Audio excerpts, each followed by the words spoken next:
So I think the biggest characteristic of this GFX Eterna is the color. I think, of course, the format is large. That's also one thing, but I think we've been known for color, and that's what many people gave us feedback when they said they want the GFX in this new type of cinema dedicated camera body.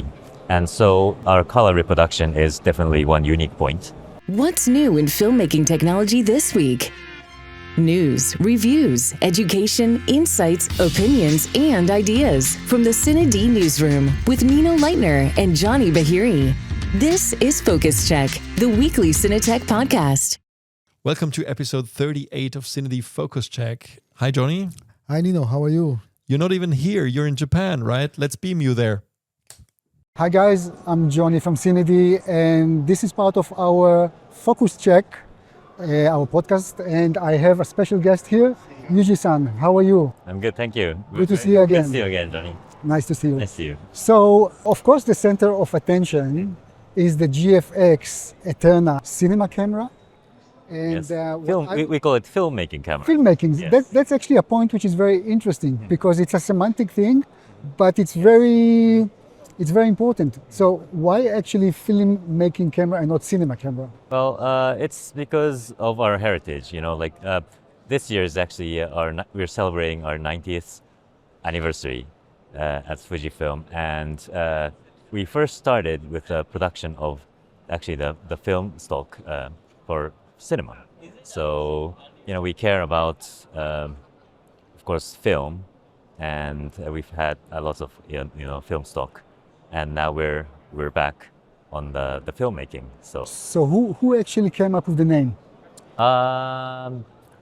We collectively came up. I think, I can't really remember who it was, but we had lots of candidates, lots of candidate names, and they all sounded quite nice, but Eterna sounded like right for all of us.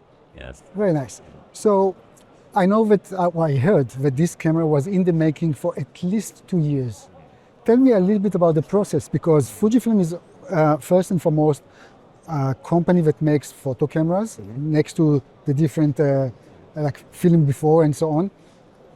But obviously there was some process to move from photo cameras and then photo cameras that can shoot video and now to filmmaking cameras. When the whole process started and why, of course? Yes, so of course it kind of like gradually happened, and we've been in the industry for a very long time from the film days, and also we still make a lot of the cinema lenses as well, so we know the industry. And in terms of video capability from our X series, our first 4K capable camera was XT2, which was back in 2016, I believe. And so we've been putting more features in our still cameras, and we also came up with some hybrid cameras as well. And GFX 102 was a camera which could switch between stills and video quite quickly and with a total different menu, and that you could just jump between the stills menu and the video menu. And so this entire thing has been happening, but the big decision was made when GFX 100, the large format camera, has been used for actual video production, and we got a lot of feedback from DOPs and production companies that they wish they had, that we came up with video dedicated GFX. And so that's kind of what happened a few years ago, and then we had that idea for a long time, and I think we are now ready. And what will be the unique selling point of such a product? Because obviously the market is getting really crowded. So many companies are making cinema cameras, different price ranges. What will be the main, like how are you going to market it? So I think the biggest characteristic of this GFX Eterna is the color. So I think, of course, the format is large. That's also one thing, but I think we've been known for color, and that's what many people gave us feedback when they said they want the GFX in this new type of cinema dedicated camera body. And so the color, our color reproduction is definitely one unique point. And also, I think second point is the optics. So we not only come up with the camera body, but also the lens. You know, we announced the lens at the same time. We already have Premista and Cabrios in the market, and so we know how to make the lenses. And then, of course, we have the large format, which is also one unique point as well. But that's the thing, it's like a package deal in a way. Obviously, you will have the camera. Do you think we will see more lenses coming up dedicated for that filmmaking camera? Yes, of course. Now, we're not just like making one camera and that's it, right? So we're committed to this product lineup and range and the entire package, as you say. So, of course, we will, invest in making more lenses. Of course, we can use the GF lenses as well, but we also have our dedicated lenses for the new system. And also, we have the Premistas, we have the Cabrios as well, and we have also the G2 PL mount adapter as well. So of course, people can use different lenses, and that's why we have this large format, which helps. Sure. I know it's a little bit early to talk about pricing, Yes. but in terms of positioning, Yes. is it going to be more like a higher end for renting product, or you're gonna, because I tell you, most of your X-mount cameras are very affordable. Yes. They're doing a really great job and they're affordable. Now the question is here, if you will go more to the rental or more individual that will be able to Yes. have those. Yeah, of course we haven't set the pricing yet, but so yeah, I can't tell you much in detail, but like if you imagine our GFX series, all the professional photographers shooting stills kind of aspired for shooting medium format, right? But medium format was maybe sometimes too expensive, not affordable. And we brought that medium format to a more affordable, still, of course, high-end, but a kind of affordable in a way. So that's what we also want to achieve with this camera, with the GFX Eterna. It's still, like a premium, but it's kind of affordable. Premium. Affordable premium, right? Yes. What is the thing that you personally most proud when you look at the camera? Of course, we just announced yesterday about the development, so I think it's too early to be proud. But yes, but of course, I think that we are working together as a team. That's more, what I'm proud of. That we get lots of open feedback, and we are all working together, and we all, want to be back in the filmmaking again. So, yes, that's what I think. I'm proud Exciting of. times for Yes, sure. Yes. Maybe a last question before, because I know you have to rush to a meeting. Because it's very similar to the GFX 102 in many ways, some people were a little bit concerned that it's just a rehoused camera. And in another interview that I made with Makoto-san, he referred to that in the sense that it's similar, but you will try to enhance some stuff. But I'm very curious to hear your opinion about that, because of course there's some concerns from the community. Yes, of course, we're still developing, and one of the reasons why we announced this product so early is to get the feedback and make sure when we launch it, it's a proper launch, so that there's no quirks and everything, But one thing we are focused on is about not interrupting with the user workflow. So, we want to make sure that people don't, for example, the current GFX 102 is not a cinema dedicated camera, which means you have to make changes, to put accessories and rig it and make all the changes, and which would disrupt the workflow. So we're trying to make it as seamless as possible. That's one big thing. And of course, it's not so easy. If you just put it in a box, then it wouldn't take us 2-3 years to develop the camera. So the reason why it's taking so long is that we're trying to make sure that we cover all the points which our potential users could be concerned about. Great. Yuji-san, before I say thank you, and I try to beam myself back to the studio in Vienna, because in our podcast we're going to talk about other new announcements that are happening this week. Anything else that you would like to say, to summarize? Yes, so I hope everybody's excited about this announcement, and we are committed to making sure that the camera, when it comes out, it wouldn't, disappoint people. It would hopefully make many people happy. Great. Thank you very much. Thank you. Nice talking to you. Likewise, Thank you. Guys, so this is from the show floor here in Japan in Interbeat 2024. And I'm going to beam myself quickly to the studio and continue the conversation with Nino together about other new announcements.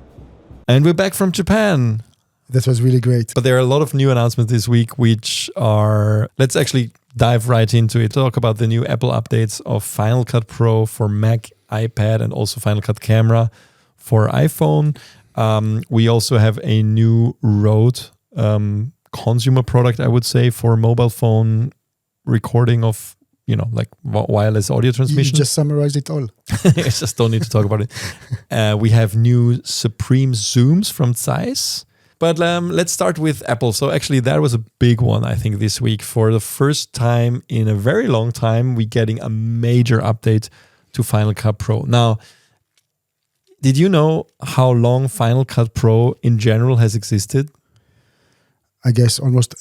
Let me see. The guy who the guy who created Adobe moved to Apple after whatever. Maybe 12 years. No, 25 years. 25 the original years. Final Cut. Wow. I had version 1 of Final Cut, which was announced, I think, in 2000. And can you believe it that the original Final Cut, which ended with Final Cut 7, was replaced with Final Cut Pro X, which was called Final Cut Pro X or 10, Roman 10, existed for 12 years. So we had the original one was exactly... It's already the new one, which we consider the new Final Cut, is already half the time of the total time that Final Cut existed. Crazy. You remember how much people were so upset when this transition happened? And to be fair, the original Final Cut and the new Final Cut is completely different things. They just share the same name. So but that's to keep in mind. But now, after getting all this heat in the beginning, Apple really was always behind updating this. And I think it still has a lot of bad reputation in a way, because people still remember from the beginning. I use Final Cut a lot on the Mac, and it's actually my choice of NLE if I'm editing myself, because I find it has the fastest way of turnaround. It's simply very performant even on an older Mac. And I was working with 4K footage on Intel-based Macs up until a couple of years ago. I don't think that people were upset with the transforming from one kind of workflow to another. I think it was more when they ditched the other one completely, and that they called the new one the same name. Exactly, and many studios and individuals were kind of felt that they are left in the dark without being able to update anymore. Yeah. So I think that was the source of upsetness. But anyway. But I think we see with currently, I get a feeling from Apple that they are taking their pro apps in general more seriously again. And we talked about this a little bit last week with their acquisition of Pixelmator, which is that could be maybe Lightroom competitor of a non-destructive photo editor, depending on what Apple decides to do with it or their developers. And now we see a lot of attention again to the Final Cut Pro ecosystem, you have to say now, because in May we've already seen the introduction of Final Cut Pro for iPad 2, which I was at the event for in London, which was a big deal for them to actually announce a completely new version of Final Cut for iPad specifically. And now we see a major update for that version, but also for the Final Cut Pro for Mac. And what's interesting, when Final Cut Pro 10 was announced, it originally was written with an X, so a lot of people said Final Cut X. Then at some point, Apple dropped the X and just called it Final Cut Pro, and the version number was always, it started with 10.0, and I think it went up to, I don't know, what was the last one? 8 or something like that, or 9. And now, for the first time ever, they make a major jump to 11. So they always said that those updates, and I think a lot of people always thought that the updates that Apple added were small because they kind of only added a dot something, but it always was it wasn't. It was always, those jumps were major jumps every time.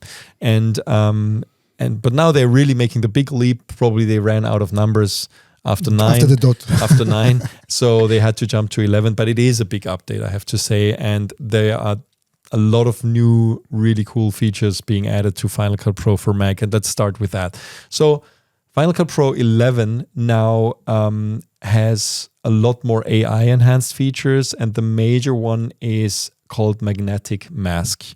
So now you're basically able to select and track an object or subject in a video automatically, and through machine learning, Final Cut Pro will actually do a really good job at separating that subject or object from the background. And you can see in the demo that this is actually working really well, and it's working really, really fast. I mean, everything is optimized for the M generations of Apple processors, and they do a pretty good job at doing this in almost, I mean, it's not real time, but it's not that slow. And I mean, you don't need to do a manual mask anymore. You can actually select it, and you can also modify that mask. So you're not completely stuck. If it doesn't work properly, there are ways to add and subtract elements from that. And it works similar to kind of like the wand, the wizard wand that you have in Photoshop, which is selecting colors automatically. But this is really automatically selecting a subject. Also similar to Photoshop, where you have this automatic subject detection for selection. And now this works on video too. And the cool thing is this opens up a lot of possibilities, because basically you can now select, let's say you select a person in a video, and you can apply an effect only to this person. So you can apply an effect which makes like an old school video effect, apply it only to this person, which kind of completely separates the person from the background. But also much more usable stuff like play with the shadows or contrast. Color grading in general, that's exactly. the big one here, because you can literally color grade only elements of an image. So for example, if you have a subject in front of a window and let's say the outside of the window is properly exposed, and you're trying to lift the shadows of and also the colors of the person in the foreground, who is really just like a silhouette almost, if of course the latitude of your footage allows, you will be able to color grade only that person. And of course you need to still balance it so it doesn't look like you're standing in front of a green screen, but still it looks pretty amazing. It's a great help, yeah. It will actually, in everyday work, I think if you get used to that, you will use it all the time for all kinds of things. And that's really, really impressive. I don't actually know what the status of such a tool in DaVinci is, to be honest, or in Premiere, but I've not seen it in an automated way like this before. I mean, you can do a lot of things with nodes in Fusion, with DaVinci. Then the other major thing that they added, and that's been something that we've been asking them for a very long time, because it's a feature that most of the other NLEs already have, automatic transcription and captions. And I think they did a great job at this, because it's incredibly fast. I mean, you literally just select the piece of audio, or if you even have a long film, you can try this with a very long video, and it works really fast still. Actually, it's like a few minutes, or actually a few seconds, to transcribe a 1 hour footage, and you automatically have all the captions there. Of course, you can then afterwards change the size and design and spacing and font and whatever you need. But it actually does a pretty good job. Can it translate also from one language to another? I haven't tried that yet. I don't know yet, but I've only tried it with English language yet, but I don't think it does. And I also have to try yet if it actually works with different languages. But because we are dealing a lot with content in the Japanese language, and I'm always looking for a solution, especially for when editing, that we are able to change the language and see what the guy is saying. That of course be useful. We'll try. I don't think it has this ability yet, but I'm also not sure if it actually has the ability to transcribe in all kinds of different languages. We'll try to find out. And so that works really well, and it works really, really fast. And this is also AI based on Apple says it's an Apple trained language model. And then there's other additions. Now they are finally allowing us to edit spatial video for the Vision Pro that was shot with the iPhone 15 Pro or 16. That can now be edited on Final Cut. Now, of course, you don't have a way to see it in 3D, unfortunately, and there is no way to connect the Vision Pro yet. There is, of course, a way to use a Vision Pro as a display device for your Mac with this widescreen thing. But even then, you cannot see what you're editing in Final Cut in 3D yet. I hope this is something they will add in the future. But they added a lot of different ways of kind of displaying 3D. So you have this anaglyph view, which is this typical red-green 3D thing, and you can change the parallax. So for people who are experienced with editing 3D, they will know what to do. But unfortunately, of course, there's no real-time 3D viewing yet. I'm sure that will come at some point.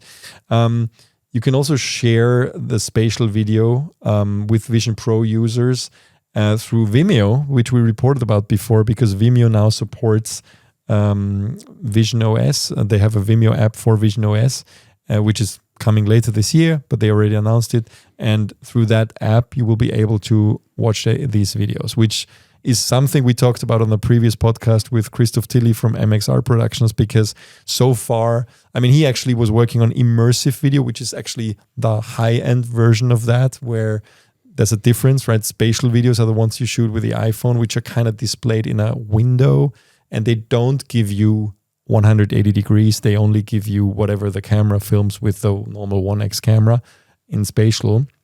So it's not completely immersive, but immersive videos are the ones that you're shooting with an actual 3D dual camera rig, like the Canon lens for the R5 camera. So, but anyway, so there isn't a player so far. You can't even play it back when you shoot something like that. And now with Vimeo, it's easy to share and then also open up on the Vision Pro.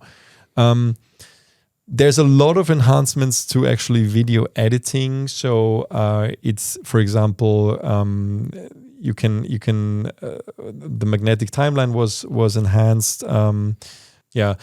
Voice isolation is supposed to be enhanced, because this was a feature that I always went to DaVinci for in the past. So still have to try out if it's now actually on par with that, because DaVinci is doing an amazing job in voice isolation and enhancing speech, and what Apple did before wasn't as good. So, but they point out that it's better now. So this is something we have to test. They have this new feature, which they already announced. I think they had it with the iPad version of Final Cut. It's called Enhanced Light and Color. And it's kind of an automatic way of really enhancing an image. And it's you know, like when you hear automatic color grading, it's always a little bit, I don't know what it's doing. It's actually doing a pretty good job at leveling something. You know, like you literally put in footage and then you press a button and it's doing stuff. And the cool thing is, then you have a list of, you can change everything. You can change shadows, highlights, exposure, everything there. But you have a starting point, which is a solid starting point to color grading. But this is on footage that is already recorded, let's say Rec 709? Everything. Or log, and then you can start everything. from log. You can do this with log. You can do it. Of course, you're much more flexible if you are shooting log, and you have a lot more latitude to but will play it with. Identify, like if you start with a flat picture profile, what will be the next step? Then you have to first find a way to bring it to Rec 709 and then use this, or that can already identify. You don't have to use a lot. You can already. It knows that it's like a low contrast log image, and then it will just make it a kind of Rec 709 with that. Really? So, because I really wonder how it's identified the camera that it was shot with, because obviously every company has a different way to interpret their own flat picture profile and bring it to. I mean, there's this 709. default thing which I actually don't like, where when you load camera footage into Final Cut, it automatically, I mean, you can disable it, but it automatically applies the standard LUT. So it knows the footage from the camera and it applies the 709. I always switch it off, of course, because it's like a little bit, it's not great to have all the time, basically. But it knows which camera it is. Okay. So that's maybe metadata is there exactly. in order to support this. And there's also smooth slow motion now, which is something we've seen on iPad Final Cut already. So the original Final Cut, I still remember Final Cut Pro 7 always did a better job at creating fake slow motion missing frames compared to Adobe, because for a long time Premiere didn't do a very good job and it became jittery. And with Final Cut, it always did a better way of frame blending at the time. But of course, at that time, it was not AI based. And now the smooth slow-mo effect that we've already seen on the iPad version is actually pretty good. And it can, especially if you already shoot something, let's say at 60 frames per second and you want to slow it down even more, it looks great. I mean, you can, I think, I have to do exact tests, but everything that is even 30% or so slower, you wouldn't know the difference. It's how do they call this feature? Phantom? Smooth slow motion. Okay. The Phantom Flex, then instantly you can now hide, I mean, small stuff like, for example, if you're doing multicam clips, you can hide all the individual camera angles as soon as you've created that multicam clip. Which is neat, because it usually, if you have a lot of multicam stuff in your media bin, it just gets confusing, and because you don't need the individual angles anymore once you have the multicam clip and so on. You can create a lightweight copy of your library, which is nice, with enhanced proxy tools to share it with editors anywhere. And that was one thing. There was always a little bit, you had to get used to that, because Final Cut basically worked with this library system where it kind of wants to import everything into one package file, which is the library. And then it just becomes this massive file that can be hundreds of gigabytes large, which is very difficult to share. So now you can do a lightweight copy of that with proxies that you can share with other editors, that they can just simply open up and edit, and then you send it back to you and you online it with the original library, which is very, very useful. And that is a big one. Now you can finally extend what Final Cut Pro is capable of with third-party workflow adjustments, they call it, extensions, for collaboration, stock footage, and more. And one example that they told us is Blackmagic RAW. So now you can finally edit Blackmagic RAW. Not yet. I think Blackmagic is still working on this, but it will come. So now you can also not only edit ProRes RAW, which is, of course, Apple's native codec, RAW codec, but also Blackmagic RAW inside Final Cut Pro. I wonder if that raises the hope to have it also vice versa, that Blackmagic DaVinci or DaVinci Resolve will be able to edit ProRes RAW on Resolve. It would be nice, of course, to have this ability in any software, and as actually also on Windows. I think it would only make the usability of those raw codecs just more versatile. Only both can earn from that collaboration. Because people will not swap their NLE because one doesn't actually work. What happens is people convert it into Cinema DNG and then just edit it from there, but it's just an extra step that you want to avoid. I mean, there are some third-party plugins that allow that, but still it should be something that's native, I agree. Audio can now, I mean, there was some ability to do that before, but it's now better apparently to have really subframe accuracy when editing audio, which is sometimes just doing this on a frame basis is simply not enough. And there's a lot of new titles and transitions being added, which can do, it's an easier way of doing a split screen, for example, if you want to do a side-by-side video thing, much more intuitive to do that. And in general, more powerful Pro apps integration. So for example, the Final Cut camera on the iPhone is now with ProRes, 4K ProRes log files is better integrated with the Mac version of Final Cut Pro, and you can send projects directly from Final Cut Pro for iPad, and which I still, unfortunately, round tripping is not possible. But that, I mean, I understand why it's difficult to do, because of course the iPad version, which I will talk about in a second, is not as capable. It doesn't have as many features as the Mac version. So if you did any edits in the Mac version, you were able to send it back, then what, like you couldn't. So you can kind of start a project maybe on set or whatever on an iPad if you want. But once you go to Mac, you can't go back. So, and I don't see this changing, unfortunately. But that's how it is, yeah.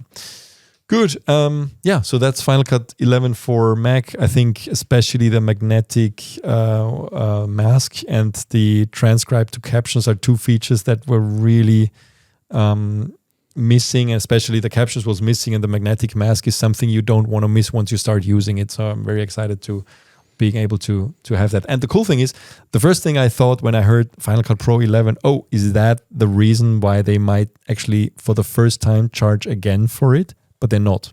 So if you ever bought Final Cut before, I think it's $299 or euros, it's still the same price. And if you ever bought it before, you don't need to pay anything for the upgrade. It's still so free. if you're on whatever the point, if you ever bought it, it's not a subscription, unlike the iPad version, which is a subscription. So this is really still it's the same as DaVinci Resolve, same price, which also they never charged for the upgrade. And I think we really have to thank Blackmagic actually for that, because they're creating a bit of pressure here to not charge for it again. And that's the same thing for the studio version of DaVinci, of course. It's also $300, and the same for Final Cut. So they're not charging. You don't have to pay again for it, which is nice, because I thought, 11, maybe now they charge for it. But no, you don't have to pay for it. Okay, let's move on to Final Cut Pro 2.1 for iPad. There's also news there, a little bit less than for the Mac version. That's why it's also a little bit of a smaller version number jump here, of course. But nice to see also that they're working on this constantly. So this also introduces this enhanced light and color mode that I talked about. And that's kind of an intelligent feature that, it's kind of like automatically improving it, but then you can edit it. So it's creating a starting point to work with your footage. And it adds, that one of the big things they are trying to push with the Final Cut Pro for iPad is the ability to use the pen and kind of draw on video and animate that, which is something, I think once you get into it, it's something that makes a lot of sense. I've met a lot of people at the Apple event in May that were super excited about this. It's, I guess if you want to have real hand drawing on or kind of anything, or even hand drawn text, this is useful. And now they're adding additional inks to make more different animations, and you now also get haptic feedback when using the Pencil Pro and the Magic Keyboard. And there's a couple new effects and transitions. They also have this split screen view, new built-in content, like for example, new picture-in-picture, call-out effects, and some more modular transitions. And in terms of workflow improvements, that's actually what interests me most always, is that now you can this is really built for touch. But with the very first version of Final Cut for iPad, the original 1.0 release, a lot of things didn't work with touch. You could only use them with a pencil. And this was greatly enhanced with version 2. And now they're realizing more and more that what you can do with touch. And one thing they added was that now you can simply pinch to increase the clip height. So for example, to see your audio levels higher, you just simply pinch now. And that wasn't possible before. You could do the horizontal pinch to kind of zoom in and out, but now you can also do the vertical pinch. And a couple of other things. The high frame rate media from the iPhone 16 Pro 4K 120 is now supported. And the timeline also supports that. And so a lot of small things. And last but not least, we also have an update to Final Cut Camera version 1.1. That is the camera app, which lives next to the original camera app on iPhone, which is also free, but you have to download it from the App Store. It's not installed by default. So it's Apple's kind of answer to Blackmagic camera in a way. It gives you manual controls of the iPhone camera, being able to, like sometimes with the original camera app, it automatically switches between cameras if you do macro shots and stuff like that. And you can't actually fix, really kind of fix exposure. And you can do all of that with Final Cut camera. You can also switch really between the different cameras, and it really sticks with that camera. You can shoot log ProRes, but now, and that's new, you can finally also shoot log with the HEVC, the H.265 based codec that Apple has, which I think is massive, because that will basically open up log shooting for a lot of people who simply didn't want to deal with it, because the only version of ProRes that Apple supports in iPhone 16 Pro and 15 Pro is ProRes 422 HQ, which is massive in terms of file sizes. So unless you really were recording externally or had a lot of free internal space, which I guess nobody has, you weren't really using it a lot. So now you can shoot log in HEVC, which is great. And I think a lot of people will start using this now. I think this is bigger than they realize, actually, but it's based on customer feedback, I heard. So this is really nice that they're adding this. And now you can also have a LUT preview, because so far it was only baked in. Now you can have, unfortunately, you cannot import a LUT, but you can use the standard Rec 709 LUT when you're shooting log, which is also helpful, of course. So basically, and a few small workflow improvements, and also 120 frames per second support for the iPhone 16 Pro. Nice. Good. That wraps up the Final Cut updates for Mac, iPad, and Final Cut camera. We'll be back after this message from our sponsor. 1 Minute Tips by Fujifilm and CineD. Let's talk more audio. You have your audio levels set, covered in another episode. But what else? Let's discuss microphone types. Your first step to cleaner audio is the shotgun mic, also called a hypercardioid. Make sure to carry at least one of these in your kit, as it is your first line of defense against bad audio, and definitely better than your internal camera mic. What's up with the funny names? Well, the hypercardioid pattern, kind of shaped like a heart, has a very narrow capture range, kind of like the narrow dispersal angle of a shotgun round, hence the name. This mic records very clean audio when pointed directly at the source, has a steep fall-off range, and does a great job of canceling an audio coming in from the sides. This is why you often see them mounted on cameras, kind of like this one, as it is always recording audio from whatever your lens sees. Don't forget to grab a windscreen for it as well to get cleaner audio in windy conditions. Follow up for part 2, where we talk about other uses for shotgun mics. 1 minute tips, making your audio journey as painless as possible. Until next time. And now back to the show. And let's move on to something new from Rode. Yeah. So we have now another Rode microphone surprise. And this time it's the wireless micro. And this type of wireless pocket size wireless mic is actually for smartphones. It will come in black or white, and it should fit the needs of some creators who are working on their mobile phones. You will be able to attach it to your mobile phone with either USB-C or Lightning. Yeah. And I mean, this is the smallest ever that Rode created. It should be very easy to kind of install or use or connect. Very simple. Still has the logo, of but course. It's smaller. Well, the whole device is smaller. I think it's like 21 grams. Okay. Yeah. So it's like everything is getting smaller, and the battery will last for 21 hours. So I think it's easy to remember the number 21 here. It's funny. It looks like this case is really like AirPods from Apple. It's like, I wonder if in the future they will also add the AirPod users, so you can put them just in your ear.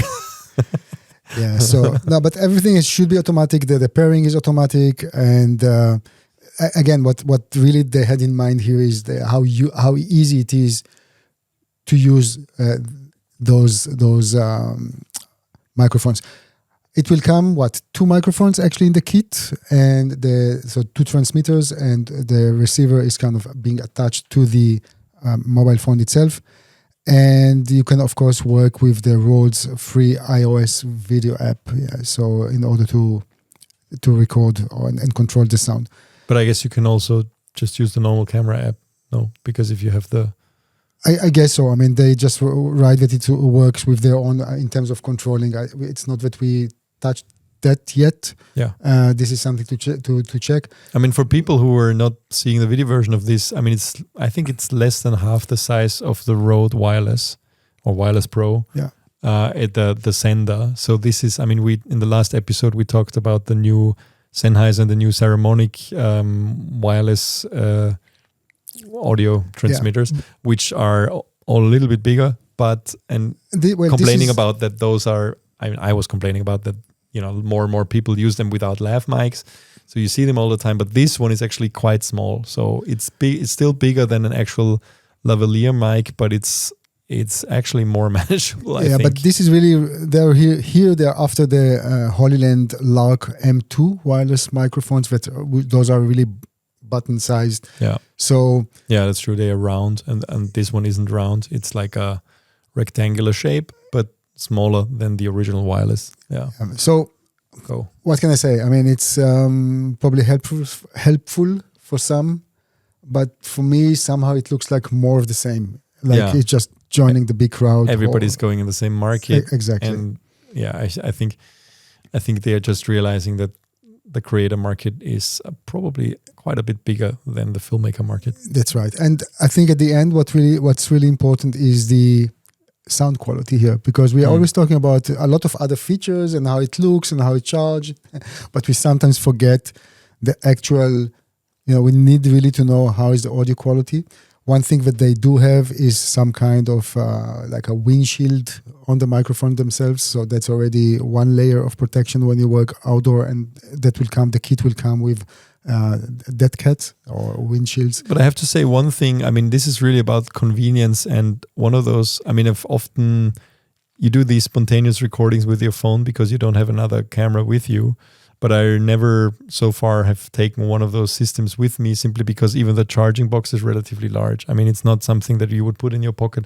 I don't actually know about the Lark, how small that is. I guess that's small too. Yeah.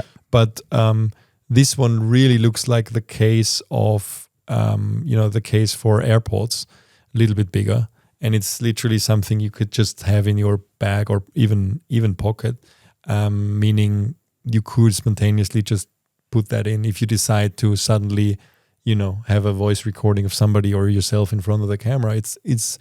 That's what's important for me here, is that's really about convenience and kind of like having it on you. And of course you can also use it. You don't have to use it for speech, I guess. You can just put it somewhere else, or even as a voice recorder or something, but detached from the phone. Yeah. So. Okay. But anyway, maybe we will take a close look at it at some point. I'm just saying, I think you indicated a very important aspect of the whole thing, that the creators' world is much bigger than the filmmakers' world, and obviously they're going there. But I have a big important question. We don't have the price for it, by the way.